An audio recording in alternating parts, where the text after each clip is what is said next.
Hi friends, welcome back to my channel. இன்னைக்கு நம்ம யுவாஸ் kitchen சேனல்ல வந்து ஒரு சிம்பிள் அண்ட் ஹெல்த்தியான பிரேக்ஃபாஸ்ட் ரெசிபி தான் பார்க்க போறோம். அவலை யூஸ் பண்ணி எப்படி டேஸ்டியான பிரேக்ஃபாஸ்ட் செய்யலாம்னு பார்க்கலாம். வாங்க வீடியோக்குள்ள போலாம். இந்த ரெசிபி பண்றதுக்கு வந்து 1.5 கப் அளவுக்கு அவல் நான் எடுத்துக்கிறேன். எடுத்து வச்ச அவலை வந்து தண்ணி ஊற்றி அலசிட்டு வாட்டர் ட்ரெயின் பண்ணி எடுத்து வச்சுக்கலாம்.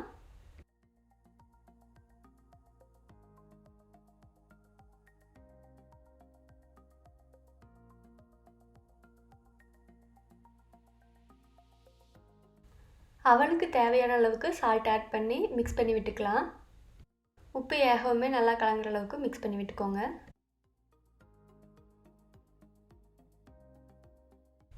இப்போ அவல் தாளிக்கிறதுக்கு வந்து ஒரு பேனை ஹீட் பண்ணி 2 டேபிள் ஸ்பூன் போல் ஆயில் ஆட் பண்ணுறேன். ஆயில் ஹீட் ஆனதுக்கப்புறமா ஒரு 1/2 டீஸ்பூன் அளவுக்கு கடுகு ஆட் பண்ணுறேன். கடுகு பொரிஞ்சதும் 1 டேபிள் ஸ்பூன் அளவுக்கு உளுந்தம்பருப்பு, 1 டேபிள் ஸ்பூன் அளவுக்கு வந்து கடலைப்பருப்பு ஆட் பண்ணுறேன். இது கூடவே வந்து 2 டேபிள் ஸ்பூன் அளவுக்கு வந்து நிலக்கடலை ஆட் பண்ணுறேன். இது கூட காரத்துக்கு தேவையான அளவுக்கு 2 பச்சை மிளகாயை வந்து கட் பண்ணி ஆட் பண்ணுறேன். இது கூட கொஞ்சமாக கருவேப்பிலையோ 1/4 டீஸ்பூனுக்கு கொஞ்சம் கம்மியாகவே வந்து பெருங்காயத்தூளும் ஆட் பண்ணுறேன். இப்போ ஆட் பண்ண கடலைப்பருப்பு, உளுந்தம்பருப்பு, அப்புறம் நிலக்கடலை இதெல்லாமே வந்து நல்லா ஃப்ரை ஆகிக்கட்டும். நிலக்கடலையெல்லாம் நல்லா ஃப்ரை ஆனதுக்கப்புறமா வந்து ஒரு மீடியம் சைஸ் பெரிய வெங்காயத்தை வந்து பொடியாக கட் பண்ணி ஆட் பண்ணுறேன். இது கூட வந்து 1/4 டீஸ்பூன் மஞ்சள் தூள் ஆட் பண்ணுறேன். உப்பு வந்து வெங்காயத்துக்கு அளவாக ஆட் பண்ணால் போதும். நம்ம ஆல்ரெடி வந்து அவளுக்கு ஆட் பண்ணியிருக்கோம். ஸோ உப்பு, மஞ்சள் தூள் இதெல்லாத்தையும் ஆட் பண்ணி நல்லா வெங்காயம் வணங்குற வரைக்கும் மிக்ஸ் பண்ணிக்கலாம். இப்போ வந்து வெங்காயம் நல்லா வணங்கிடுச்சு. இது கூட வந்து 2 டேபிள் ஸ்பூன் போல் துருவன தேங்காய் ஆட் பண்ணுறேன். இது கூட வந்து கொஞ்சமாக கொத்தமல்லி இலையும் வந்து பொடியாக கட் பண்ணி ஆட் பண்ணுறேன். அடுத்து இதுக்குள்ளே வந்து ஏற்கனவே அலசி எடுத்து வச்ச அவலை வந்து ஆட் பண்ணிக்கலாம். இந்த அவலில் வந்து ஏற்கனவே உப்பு போட்டிருக்கோம். ஸோ லைட்டாக மிக்ஸ் பண்ணால் மட்டும் போதும்.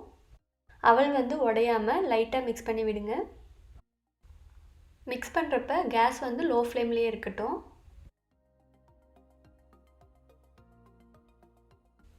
இது ஒரு வாட்டி நல்லா கலந்து விட்டுட்டு மூடி போட்டு ஒரு 2 நிமிஷத்துக்கு வேக விடலாம்.